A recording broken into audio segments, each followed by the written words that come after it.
Welcome back to another episode of Infidelity Tales Lab. We're thankful for your continued viewership.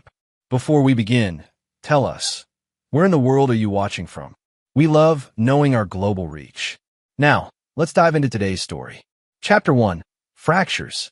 Vincent Reynolds stood at the edge of his meticulously landscaped backyard, admiring the sunset while nursing a glass of bourbon. The sprawling property, a testament to his 20 years of work as a military intelligence officer turned private security consultant, stretched before him like a kingdom. At 52, Vincent had built a life most would envy. A beautiful home in Northern Virginia, 2 children in college, and respect in both government and private sectors. The sound of laughter drifted through the evening air. Vincent turned to see his wife, Dominique, sitting on the patio with her phone pressed to her ear, her face illuminated by something more than just the setting sun. Vincent had seen that expression before, not directed at him for years, but he recognized it nonetheless. The intimate smile, the hushed tones, the way her fingers twirled her dark hair. "I should go.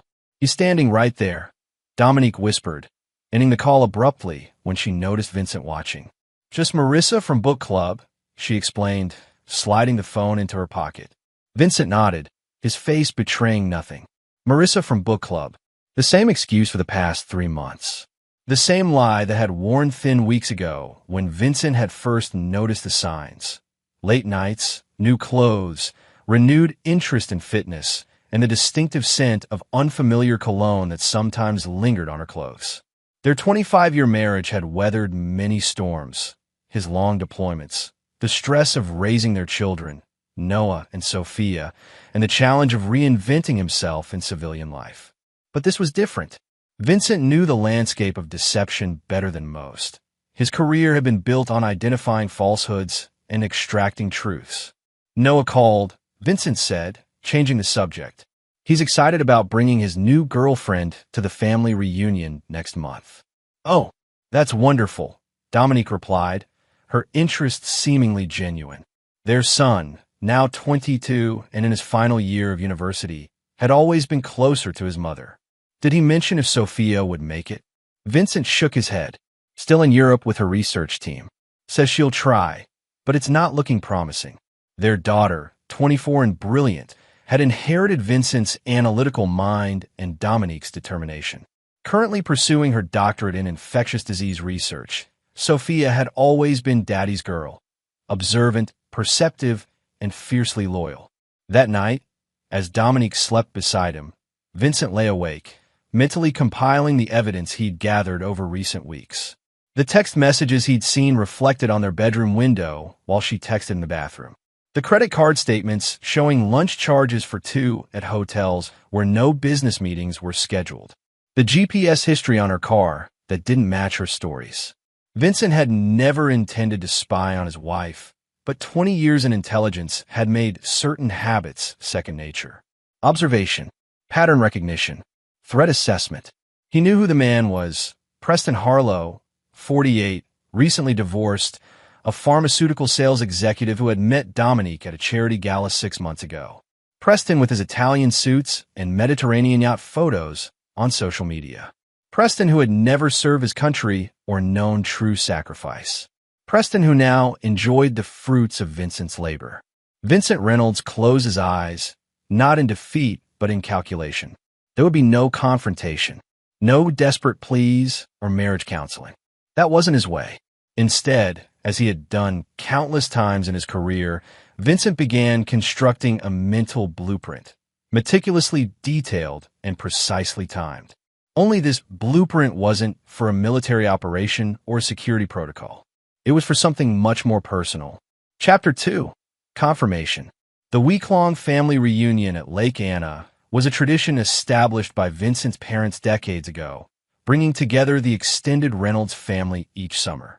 This year, it coincided perfectly with Vincent's plans. The lakeside resort hummed with activity as family members from across the country converged, renting cabins clustered around the main lodge. Vincent had deliberately secured 3 cabins, one for himself and Dominique, one for Noah and his girlfriend, and a third that ostensibly remained empty, awaiting Sophia's potential arrival. Vincent watched from the deck of the main lodge as Preston's silver BMW pulled into the resort's parking area. Right on schedule. Dominique had claimed she needed a drive separately due to errands on the way. The reunion provided the perfect cover. Her lover could easily blend in among distant relatives and family friends. Vincent, how long has it been? Preston approached with practiced confidence, extending his hand as though they were old acquaintances rather than strategic introductions orchestrated by Dominique over the past few months. Preston, good to see you, Vincent replied with calculated warmth, shaking the man's hand firmly. Dominique mentioned you might stop by. Wouldn't miss it, Preston smiled, his perfect veneers gleaming in the sunlight. Your family reunions are legendary, according to her. Vincent nodded. 27 years running. My father started the tradition before he passed. Preston's eyes darted around, clearly searching for Dominique. Beautiful place. I can see why you keep coming back. Family is everything, Vincent replied, voice steady despite the rage simmering beneath his composed exterior. The day progressed with forced pleasantries, Vincent maintaining his role as gracious host while observing every interaction between his wife and her lover. Their attempts at discretion were almost insulting in their transparency. Brief touches when passing drinks, knowing glances across the picnic area, and synchronized bathroom breaks that lasted suspiciously long. By evening, most family members had gathered around a massive bonfire on the beach.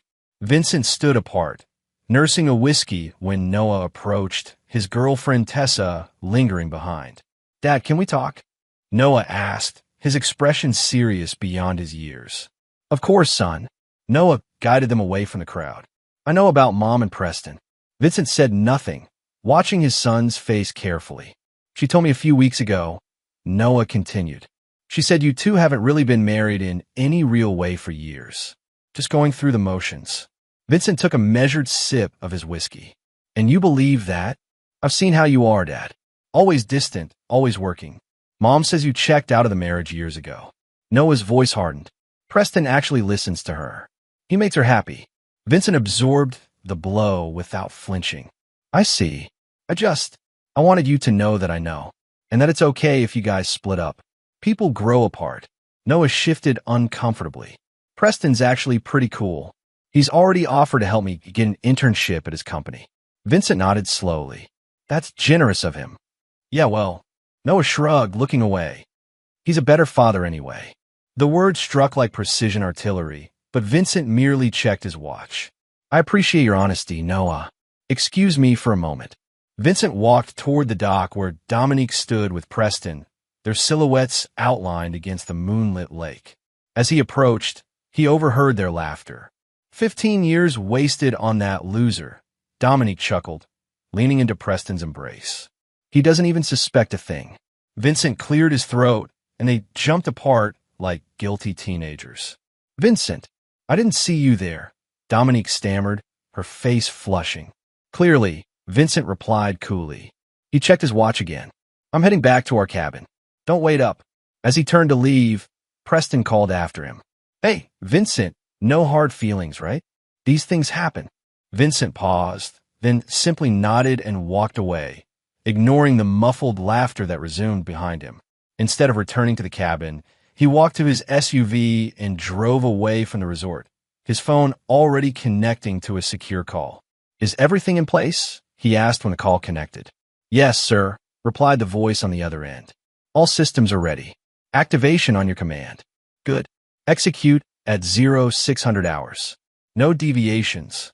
Vincent ended the call and continued driving, his face illuminated by the dashboard lights. Not in anguish, but in cold, calculated anticipation. Chapter 3. Genesis. The morning sun had barely crested the horizon when Vincent returned to the resort. He parked his SUV and walked deliberately toward the main lodge, where early risers were already gathering for coffee. He had just poured himself a cup when his phone vibrated with a news alert. At precisely the same moment, other phones throughout the lodge began chiming and buzzing as the same alert reached them. Vincent watched impassively as people's expressions morphed from sleepy indifference to shock. "Oh my God," gasped an elderly aunt, staring at her screen. "Preston Harlow is a terrorist?" "What?" someone else exclaimed, gathering around her phone. Vincent sipped his coffee and observed as the news spread like wildfire through the gathering. Headlines screamed across every screen. "Breaking! Pharmaceutical executive Preston Harlow linked to bioweapon development. Top secret documents reveal Harlow Pharmaceuticals tested illegal compounds on unwitting patients. FBI raids Harlow residence and corporate headquarters." Accompanying the headlines were photos of Preston being led away in handcuffs from a location that, to the untrained eye, appeared recent. In reality, Vincent knew these were carefully doctored images created by former colleagues still indebted to him. Dominique burst into the lodge, her face ashen. "Have you seen the news? This can't be real." Vincent regarded her calmly. "Shocking, isn't it? But it's impossible. I know Preston. He wouldn't." She stopped abruptly, realizing her mistake. "Know him well, do you?" Vincent asked, his voice eerily gentle. Before she could respond, federal agents flooded into the lodge, their FBI jackets unmistakable. Leading them was Special Agent Derek Walsh, a man who owed his career and his life to Vincent after a classified operation in Kandahar 12 years earlier. "Preston Harlow?" Walsh called out, scanning the room. All eyes turned to the entrance where Preston stood frozen, having just arrived from his cabin. His face drained of color as he registered the agents and the situation unfolding. "Preston Harlow, you're under arrest for conspiracy against the United States, illegal weapons development, and treason," Walsh announced, advancing toward him. "This is insane. I've done nothing wrong." Preston protested as agents surrounded him. "Vincent, tell them this is a mistake." Vincent merely sipped his coffee, watching as Preston's gaze shifted from pleading to dawning comprehension. "You," Preston whispered. "You did this." Vincent remained silent as the agents handcuffed Preston and began reading him his rights. "How could you?" Dominique hissed at Vincent, her eyes wild with panic. "What have you done?" "Me?" Vincent replied softly. "I've simply been a dedicated civil servant all my life. I report threats when I see them." He nodded toward Agent Walsh, who was now approaching Dominique. "Mrs. Reynolds? We have some questions about your relationship with Mr. Harlow," Walsh stated professionally. "We've discovered numerous communications between you suggesting you may have been aware of his activities." "That's ridiculous. I knew nothing about any of this." Dominique protested. "The evidence suggests otherwise," Walsh replied. "We'll need you to come with us for questioning." As agents escorted both Dominique and Preston out, Noah pushed through the crowd, his expression a mixture of confusion and betrayal. "Dad, what the hell is happening?" he demanded. Vincent placed his coffee cup down carefully. "It appears your mother and her boyfriend have been involved in something very dangerous, Noah. I'm as shocked as you are. This is bullshit. You did something, didn't you?" Noah accused, his voice cracking. Vincent met his son's gaze steadily. "I've spent my life protecting this country from threats. Son, that's all I've ever done." As Noah stormed off, Vincent's phone vibrated with a text from Sophia. Phase 1 complete. Arriving tonight for Phase 2. "Well done, Dad." Vincent allowed himself the briefest smile before composing his features into an appropriate mask of concern and confusion. Around him, the family chaos provided perfect cover as he slipped away to prepare for what would come next. This was merely the beginning. Chapter 4: Revelations. 3 days after the arrests, Vincent sat across from Noah in a quiet corner of a Washington, D.C. cafe. The young man looked haggard, his eyes shadowed from sleepless nights spent watching his mother and Preston being vilified across every news outlet in the country. "The evidence is fabricated," Noah stated flatly, pushing away his untouched coffee. "I've spoken to Mom's lawyer. They can't find any actual links between Preston's company and these supposed bioweapons." Vincent nodded thoughtfully. "That's good news, then. If they're innocent, the truth will come out."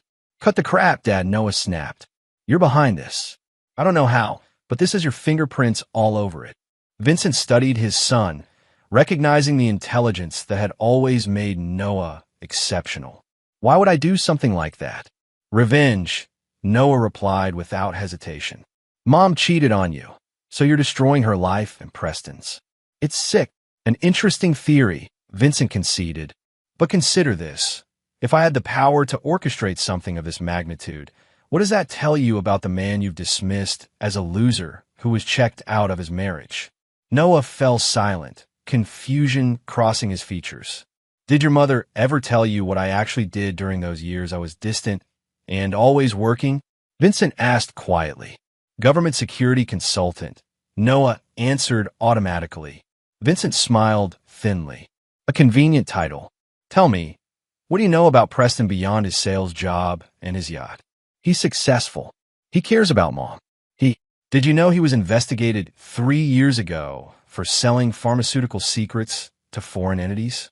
Vincent interrupted, sliding a file across the table. That his company has been quietly acquiring small biotech firms specializing in weaponized pathogens. Noah stared at the file, but didn't touch it. If that's true, why wasn't he arrested before? Powerful friends. Money in the right pockets. Vincent shrugged. The system isn't perfect. So what are you saying? That Mom accidentally fell in love with an actual criminal. Vincent leaned forward. I'm saying perhaps I was absent from family dinners because I was protecting our country from people exactly like Preston Harlow. And perhaps your mother's infidelity simply provided the motivation to look more closely at a man I already had concerns about. Noah's hands trembled slightly as he finally opened the file, scanning documents bearing authentic government seals and classifications. This doesn't justify framing them, he insisted, but with less conviction. I haven't framed anyone, Noah. I simply provided intelligence to the appropriate authorities. Vincent's voice remained calm. The question you should be asking is not why I would do this, but why your mother chose a man like Preston in the first place. Noah looked up sharply. What does that mean? Did you know your mother met Preston 3 years ago, not 6 months ago as she claimed? Vincent produced another document, a surveillance photo dated well before Dominique's supposed first meeting with Preston, or that she's visited his private account in the Cayman Islands twice in the past year. She wouldn't. Noah stammered. The internship he offered you? Vincent continued relentlessly. The position reports directly to a research division currently under investigation by 3 separate agencies. Noah pushed back from the table, his face pale. I don't believe you. You don't have to, Vincent replied, gathering the documents. But you might want to reconsider who the villain is in this story. As Noah stormed out of the cafe, Vincent's phone rang. The caller ID showed Sophia. He's struggling with it, Vincent reported when he answered. As expected, Sophia replied. The Swiss account transfers are complete. Are you sure about the next step? It's extreme, even for them. They chose their path, Vincent stated, his voice hardening. And Noah made his choice clear at the reunion. He's just a kid, Dad. He didn't understand. He's 22, Sophia, old enough to publicly declare another man a better father while knowing what her mother was doing. Vincent's tone brooked no argument. Actions have consequences. After ending the call, Vincent walked to his car where Derek Walsh waited. The federal charges won't stick, Walsh warned without preamble. My superiors are already questioning the evidence. They don't need to stick, Vincent replied, sliding into the passenger seat. They just needed to exist long enough to trigger the international attention. Walsh nodded grimly. Interpol has issued their own warrants based on European distribution channels linked to Harlow. That's beyond my jurisdiction and my help. I never expected the American charges to be the end of it, Vincent assured him. Just the beginning. How's the surveillance on Noah? In place. He's angry, confused. Made 3 calls to your wife's attorney after leaving you. Walsh hesitated. Are you sure about bringing him into this? He's your son. Vincent stared out the window at the Capitol dome gleaming in the distance. My son died at that reunion when he chose them over the truth. What remains is a pawn in a larger game. Walsh shook his head slightly, but said nothing more as they drove toward Vincent's next appointment, with a Russian intelligence officer who had requested this meeting through old back channels. The game was expanding precisely as Vincent had designed it to. Chapter 5. Acceleration. The exclusive private club in Georgetown provided perfect cover for Vincent's meeting with Alexei Petrov, a mid-level SVR officer operating under diplomatic cover at the Russian embassy. They sat in a wood-paneled alcove, classical music masking their conversation from potential eavesdroppers. "Your wife and her lover have created quite the international incident," Alexei remarked, sipping his vodka. "Moscow is particularly interested in the Novichok derivative formulas allegedly found on Harlow's servers." "Imagine that," Vincent replied neutrally. Alexei smiled thinly. "We both know those formulas were planted. The question is, by whom? You or someone using you? Does it matter? The evidence exists, and multiple intelligence agencies are now investigating connections that weren't on their radar before. It matters to those of us trying to determine if this is personal revenge or something more geopolitically motivated." Alexei studied Vincent carefully. "Your daughter's research in Europe, so close to our Ukrainian operations, has not gone unnoticed." Vincent's expression didn't change, though internally he noted that Sophia's cover was holding perfectly. "My daughter is a medical researcher, nothing more." "Of course," Alexei conceded with obvious disbelief. "Just as you're merely a retired security consultant. Tell me, does Noah understand the role he's playing in your chess match?" The mention of his son's name from the Russians' lips sent a cold surge through Vincent, though he betrayed nothing. "I wasn't aware he was playing any role." "No." Alexei produced a phone showing surveillance photos. Noah entering the Russian consulate in Boston 2 hours earlier. "It seems he's shopping quite an interesting story to anyone who'll listen. Claims his father has fabricated evidence against his mother and her lover. Wants help proving it." Vincent absorbed this information with practiced calm. The desperate actions of a confused young man. "Perhaps," Alexei agreed. "Or the opening moves of a counterplay you didn't anticipate. We're considering hearing him out." "I wouldn't recommend that," Vincent said softly, the subtle threat hanging in the air between them. Alexei chuckled. "Always the protective father, despite everything. Don't worry, Vincent. We didn't let him in. But others might, the Chinese perhaps, or the Iranians. Your son is broadcasting his willingness to provide information on a decorated American intelligence operative in exchange for help exonerating his mother. That makes him valuable. And dangerous," Vincent added. "Indeed." Alexei finished his drink. "Dominique has been moved to a secure facility pending additional questioning. Diplomatic pressure from 3 countries has escalated her case beyond standard channels." This was news to Vincent. Which countries? Germany, France, and surprisingly, Japan. All places where Harlow Pharmaceuticals has subsidiaries currently under inspection. Alexei stood to leave. "Whatever game you're playing, Vincent, it has expanded beyond your control. That's usually when mistakes happen." After Alexei departed, Vincent sat alone, processing this development. Noah's betrayal cut deeper than expected, but it also presented an opportunity to accelerate the timetable. Vincent placed a call to a secure line. "Change of plans. Activate Protocol Judas immediately." Across town, Sophia Reynolds received the message while monitoring communications from a safe house established weeks earlier. Unlike her brother, Sophia had never been fooled by her mother's facade. Growing up watching Dominique manipulate her father had forged Sophia's unwavering loyalty and her willingness to participate in Vincent's intricate revenge plan. Sophia initiated a sequence of encrypted commands that would trigger digital tripwires planted throughout Dominique's and Preston's digital lives. Within hours, every dark secret they had tried to bury would begin surfacing in carefully orchestrated revelations. Meanwhile, Noah paced his hotel room, furious after being turned away from the Russian consulate. His phone rang, a blocked number. "Hello," he answered cautiously. "Noah Reynolds?" An accented voice inquired. "This is a friend. I understand you're looking for help regarding your mother's situation." "Who is this?" "Someone who shares your concern about the evidence against Preston Harlow and Dominique Reynolds. Perhaps we could meet?" Noah hesitated only briefly before agreeing to the meeting, unaware that the call originated from a team operating under Vincent's direct control. The trap was set. That evening, as news broke of additional evidence linking Preston to biological weapons research in North Korea, Vincent sat in his study reviewing the final stages of his plan. On his desk lay photographs, not of Dominique or Preston, but of his children. Noah, as a boy, looking up at Vincent with adoration. Sophia, graduating with honors. A family that once seemed perfect. For a brief moment, Vincent allowed himself to feel the weight of what was being lost in his pursuit of justice.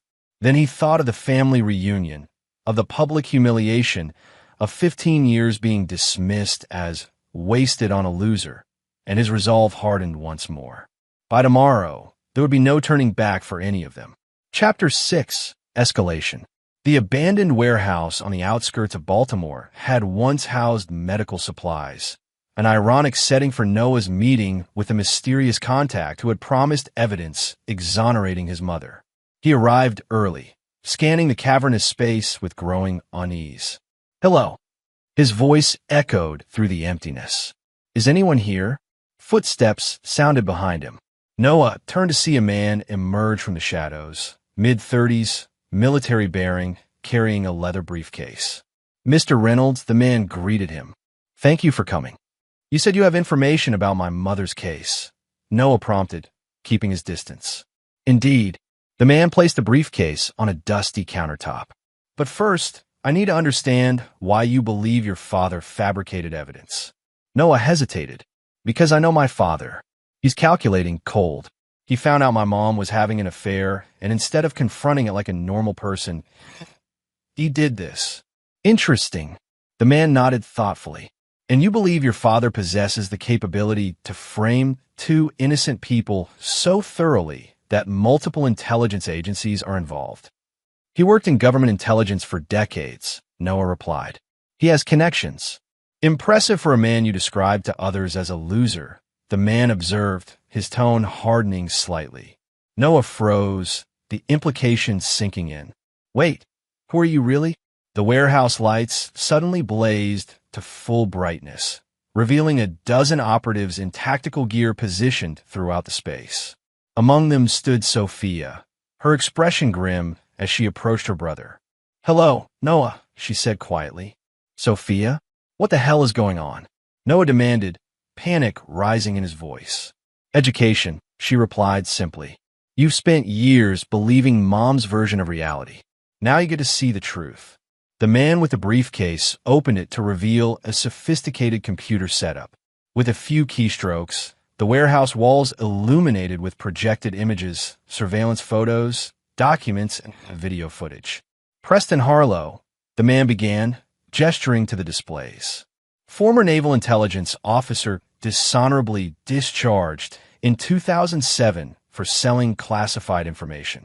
Reinvented himself in the pharmaceutical industry using contacts from his military days." "That's not." Noah started to protest.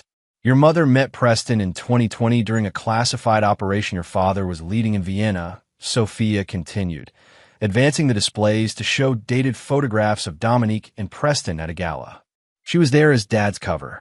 Preston was there representing interests that directly opposed American security." Noah shook his head in disbelief. "Mom isn't a spy. She's an interior designer." "Mom is whatever she needs to be," Sophia corrected him. "Interior designer. Loving wife. Spy. Did you never wonder how her small design firm could afford her lifestyle? How she always seemed to travel to the same cities where Dad had operations?" The displays changed to financial records, showing millions flowing through accounts in Dominique's name. "Your mother has been selling information from Dad's operations for years," Sophia stated flatly. "At first to fund her lifestyle, later because she developed ideological sympathies with Preston's employers." "This is insane," Noah whispered, backing away. "Dad put you up to this. This is all part of his revenge." "Is this revenge too?" The man activated a final display showing Noah himself, meeting with Preston at his company headquarters months before the family reunion. "You were being recruited, Noah, not for an internship, but as an asset, leveraging your resentment toward your father to gain access to his knowledge." Noah stared at the footage in horror, recognizing the meeting but seeing it through an entirely different lens. "I didn't know." I thought it was just about an internship. You didn't want to know? Sophia corrected him. You were so eager to believe Dad was the villain that you never questioned why Preston Harlow, a pharmaceutical executive you barely knew, would take such interest in a college student with no experience in his field. Noah sank onto a nearby crate, his world collapsing around him. Where's Dad now? Completing what he started, Sophia answered. The question is, which side are you on, Noah? Because after tonight, there's no middle ground left. Across the city, Vincent sat opposite Dominique in a sterile interview room within a federal detention facility. She looked haggard, her designer clothes exchanged for a standard-issue jumpsuit, her makeup-free face showing everyone her 50 years. I always knew you were vindictive, Vincent, but this? Dominique gestured at their surroundings. Treason charges? International warrants? All because I fell in love with someone else. Is that what you think this is about? Vincent asked mildly. What else? You couldn't stand being left, so you fabricated this fantasy that Preston and I are criminals. She leaned forward, dropping her voice. The lawyers say none of it will stick. You've overplayed your hand. Vincent smiled slightly. Did Preston ever tell you about his time in Belgrade?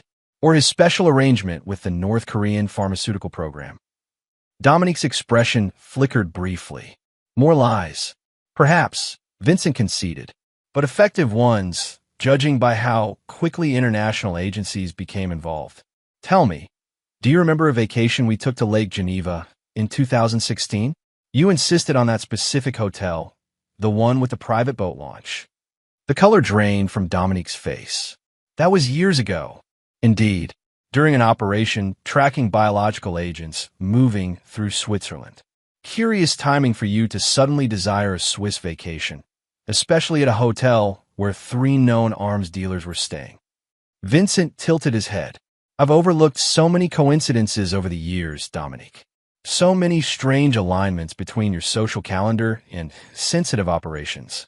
You're delusional, she whispered, but without conviction.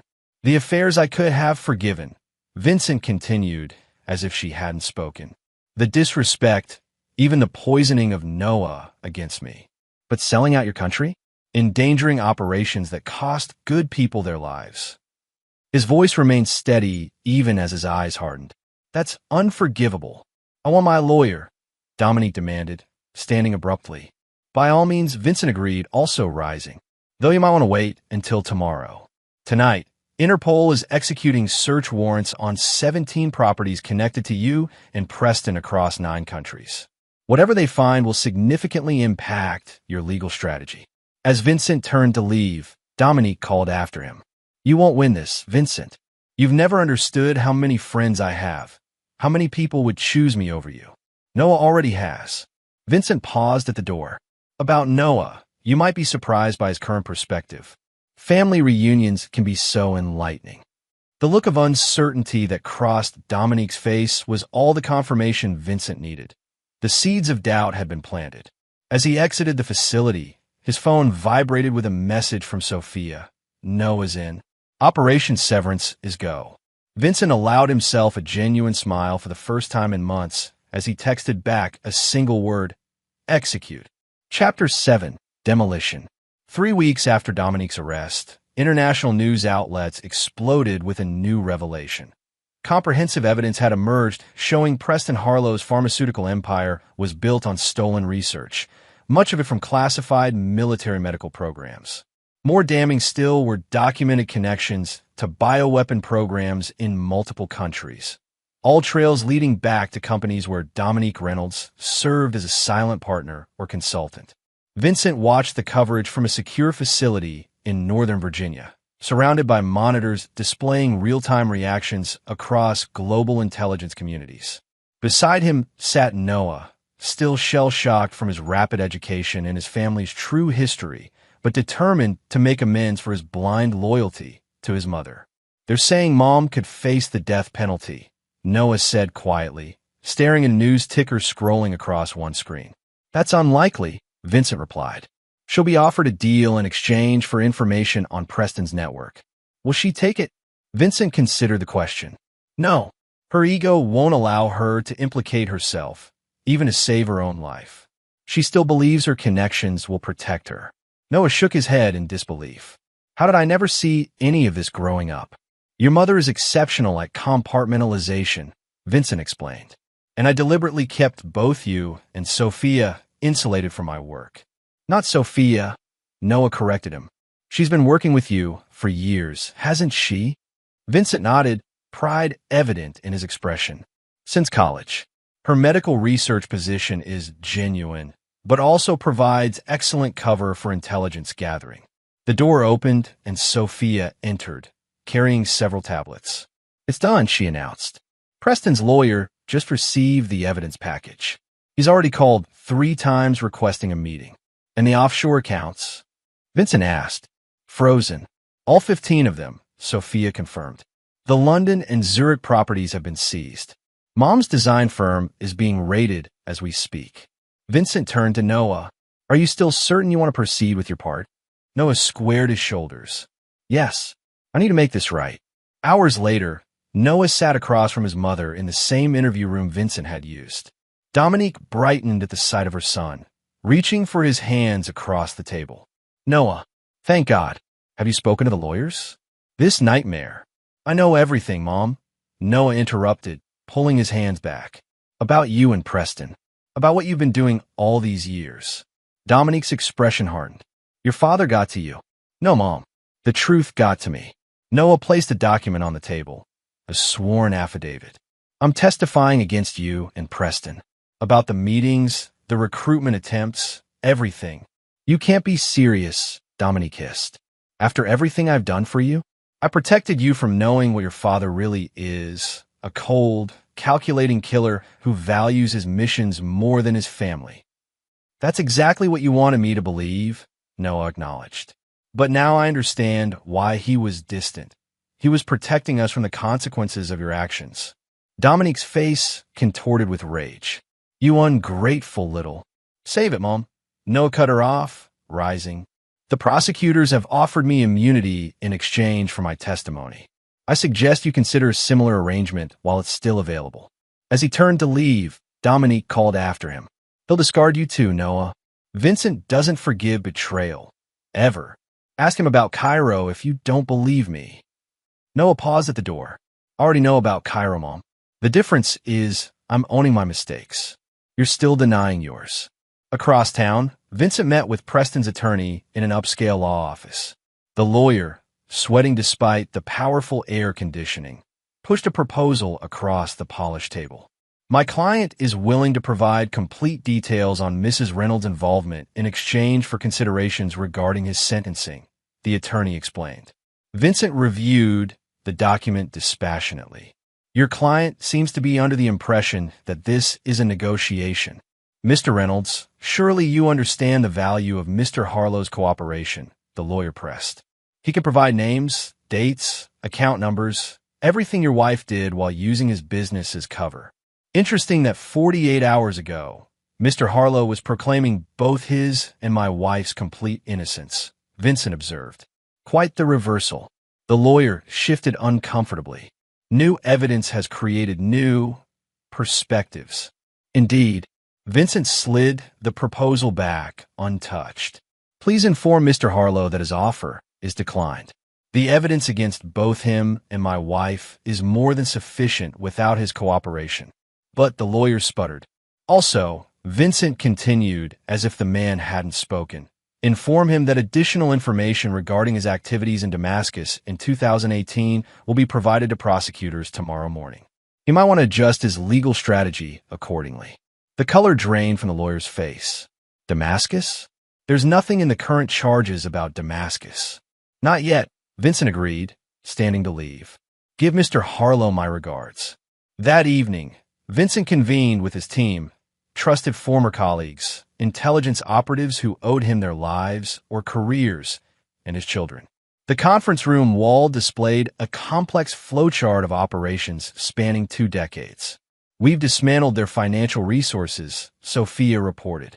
Every account we know about has been frozen or seized. Their social capital is equally compromised, added Alan Merritt, a former CIA deputy director. Preston's political connections have all distanced themselves. Dominique's influential friends have gone silent. What about the unknown factors? Vincent asked. Dominique's reference to friends suggests contingencies we haven't identified. We've been monitoring all communications, Noah offered, now fully integrated into the team. Nothing unusual has been detected. Vincent nodded thoughtfully. Then we proceed to the final phase. Sophia, initiate protocol severance. As the team dispersed to execute their assignments, Vincent stood alone before the flowchart, studying the intricate connections he had spent weeks mapping and was now systematically destroying. Each node represented a relationship, an asset, a protection that Dominique and Preston had cultivated over years. One by one, the nodes on the display began changing from green to red as Vincent's team executed protocol severance, the complete and irreversible isolation of the targets from every resource and relationship they had ever established. By morning, Preston Harlow and Dominique Reynolds would stand entirely alone against the full force of international justice, precisely as Vincent had planned from the moment he had walked away from that family reunion 3 months earlier. Chapter 8. Isolation. 2 days before the preliminary hearing that would determine whether Preston and Dominique would be tried separately or together, Vincent received an unexpected visitor at his Virginia home. Special Agent Walsh arrived without warning, his expression grave. "We have a situation," Walsh announced without preamble. "Dominique has disappeared from federal custody." Vincent's expression didn't change. Disappeared during transfer to the courthouse for a pretrial meeting with her attorneys. Walsh ran a hand through his thinning hair. The transport vehicle was found abandoned, both agents unconscious but alive. No sign of Dominique. Vincent nodded slowly. The contingency she hinted at. Impressive. Walsh studied him carefully. "You don't seem surprised." "I'm not," Vincent admitted. "Dominique always maintains escape routes. I've been expecting something like this since her arrest. My superiors are suggesting you might be involved, creating an opportunity to deal with her personally." Vincent smiled thinly. "Your superiors credit me with too much influence over federal prisoner transportation protocols." "Maybe," Walsh conceded, "but they've authorized surveillance on you, effective immediately. Whatever history we have, Vincent, I can't interfere with that." "I wouldn't expect you to," Vincent assured him. "Tell your superiors I'll be staying right here, easily monitored. No sudden trips or unexplained absences." After Walsh departed, Vincent contacted Sophia. "Your mother has fled custody." "Right on schedule," Sophia replied, unsurprised. Facial recognition caught her boarding a private jet at a small airfield in Delaware 90 minutes ago. Destination filed as Toronto, but the flight plan diverted over Pennsylvania. "She's heading for the lake house," Vincent concluded. "Predictable. She believes the emergency documents and cash are still hidden in the boathouse safe." "They are," Sophia confirmed, along with tracking devices in every bill and document. "Noah has a team standing by 20 miles from the property. Tell him to maintain position," Vincent instructed. "She won't be alone, and I want to identify everyone involved in her escape network." For the next 18 hours, Vincent performed the role of concerned, bewildered husband perfectly. He cooperated fully with FBI surveillance, made appropriate calls to attorneys expressing shock at Dominique's escape, and appeared genuinely distressed in a brief press interaction outside his home. Meanwhile, Sophia and Noah monitored Dominique's movements from their operations center. Their mother had indeed gone directly to the family's secluded lake house in upstate New York, accompanied by 2 men identified as private military contractors with ties to Preston's overseas operations. "She accessed the safe 30 minutes ago," Noah reported. "GPS trackers show movement north toward the Canadian border." "And Preston?" Vincent asked, speaking via encrypted line from his study while FBI agents monitored the exterior of his home. "Still in custody, but his attorney has filed emergency motions claiming the evidence against him is inadmissible due to your personal involvement in the investigation," Sophia answered. "The judge has scheduled a hearing for tomorrow morning." Vincent considered this information. "Preston is a distraction. Your mother is the priority now.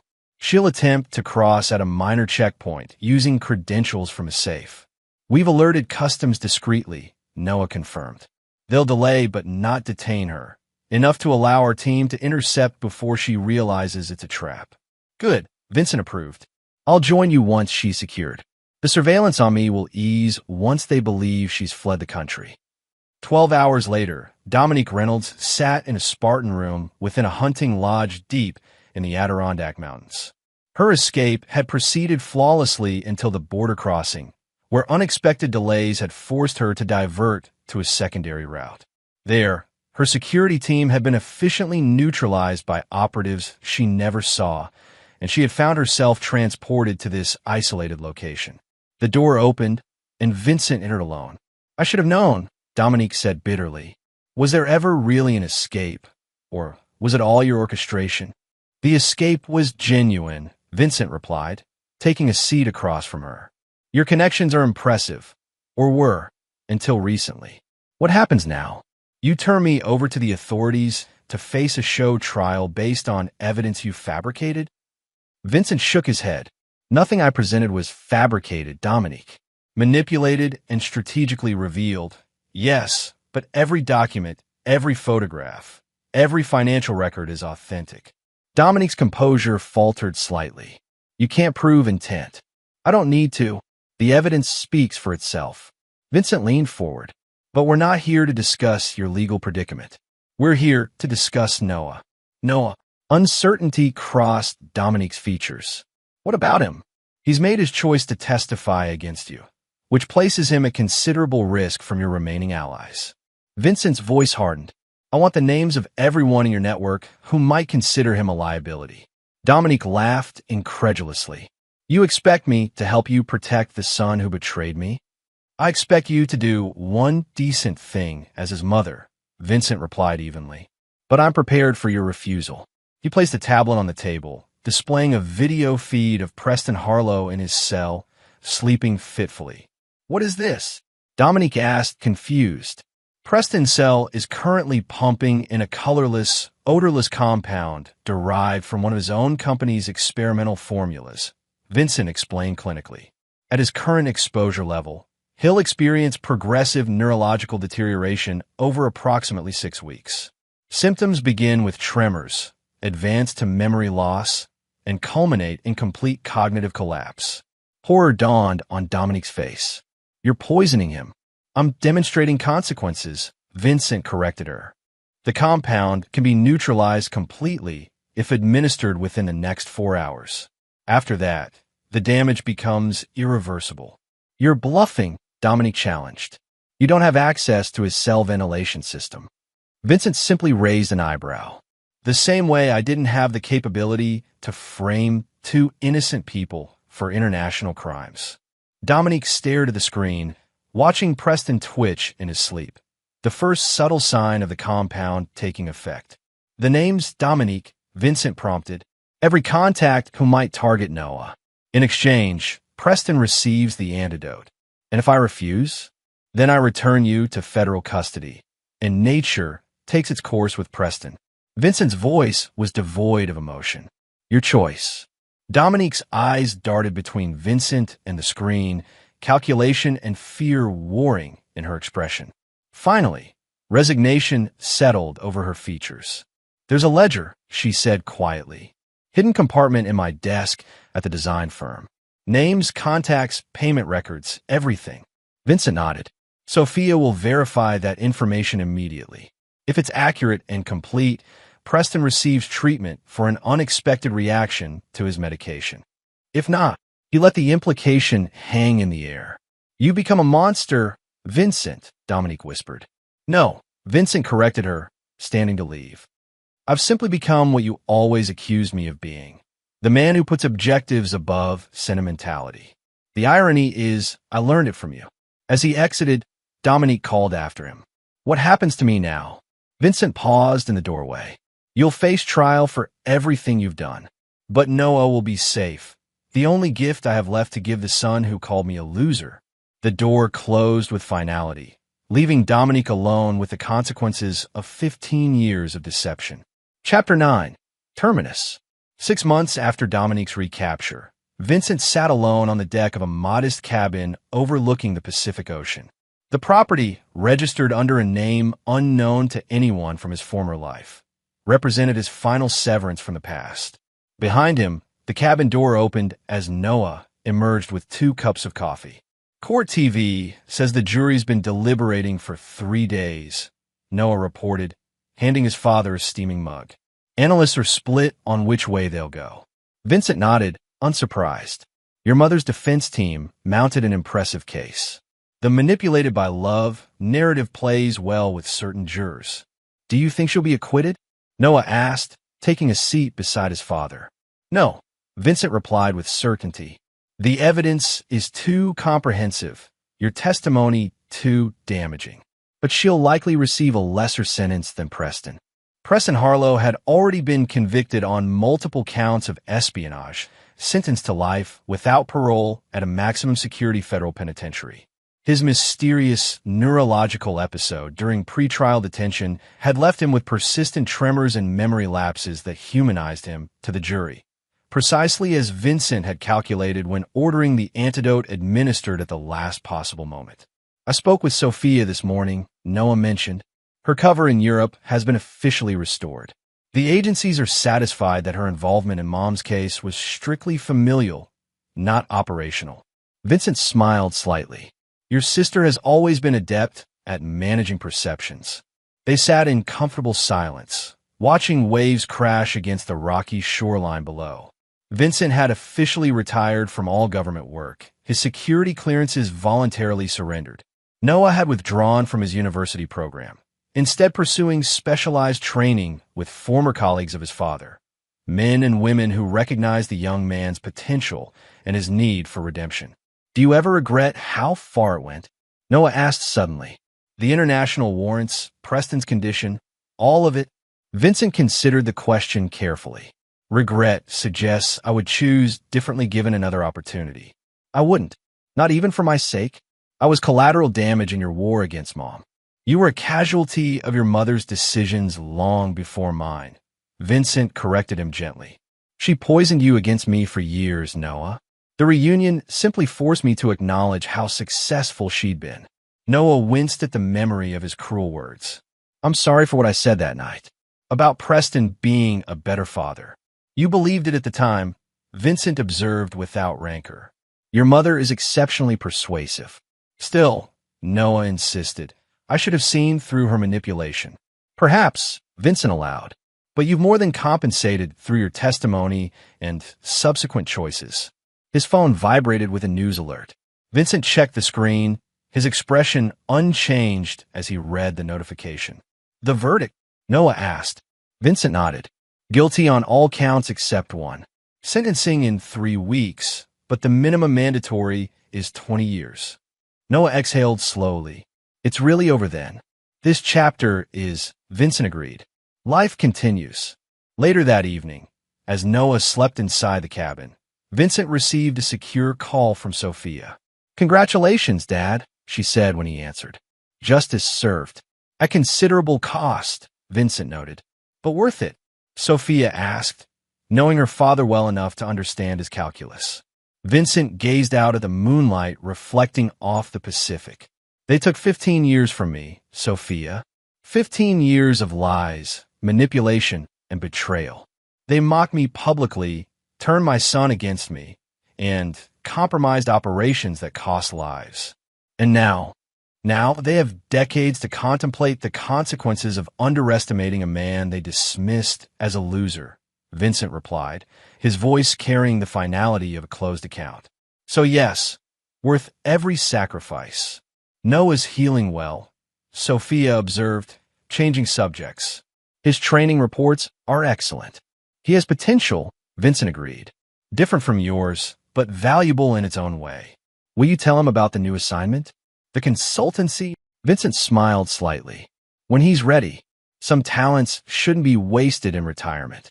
After ending the call, Vincent remained on the deck until dawn, watching the inexorable rhythm of waves against stone. Nature's patient demonstration that even the hardest surfaces yield eventually to persistent force. Inside the cabin, Secure files weighted with details of emerging threats and requested assistance from agencies that valued Vincent's particular skills. His official retirement had never been intended as an ending, merely a transformation. The man who had been publicly humiliated at a family reunion, who had nodded and checked his watch and walked away rather than causing a scene, had not been demonstrating weakness. He had been exercising the patience of a master strategist who understood that true victory required not emotional outbursts, but calculated, relentless execution. As the first light of morning touched the horizon, Vincent Reynolds opened the file and began planning his next moves. The world had not become safer during his brief retirement. There were still threats to address, still justice to dispense. And Vincent, freed from the burden of pretending to be less than he was, had never been more dangerous. And there you have it. Another story comes to